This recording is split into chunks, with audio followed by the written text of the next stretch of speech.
I was watching some film. And I happened to go across Steve Francis.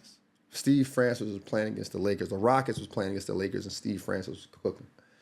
And I'm watching him. And I'm watching him go at Kobe. I'm watching him like just be fearless out there.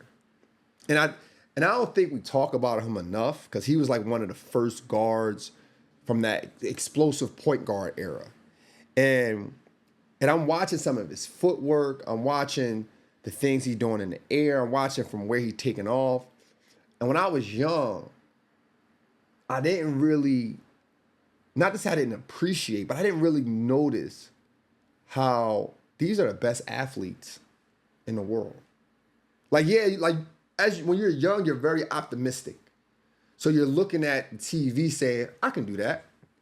If I just did calf raises, I could jump like Steve Francis. If I just did air alert, I can jump like Steve Francis. But I'm looking at him and I'm like, I was nowhere close. There was no way I was going to be able to play like him. Then I started to think about some of his skill set, like the stuff he was doing, and that's what we practice as kids.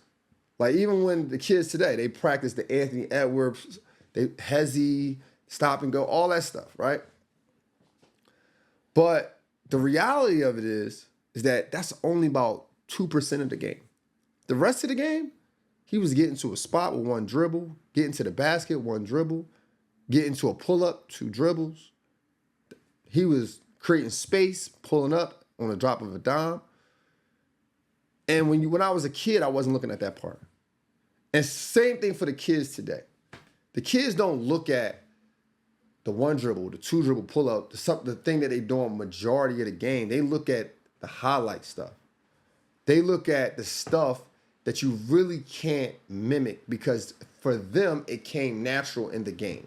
You sitting there practicing all these different types of layups and all that stuff, and you'll probably use it maybe one time all season. Meanwhile, the whole game is 1 dribble pull-up, 2 dribble pull-up, getting to a spot, fading back. All those things you should be working on. So shout out to Steve Francis, man. Steve Francis was a dog, bro. Steve Francis was a dog, man. Shout out to him. I definitely want to talk to him. I want to get him on the show, talk about his hoops, talk about his journey, man. Talk about the underdog story. So y'all can send this to Steve Francis, man.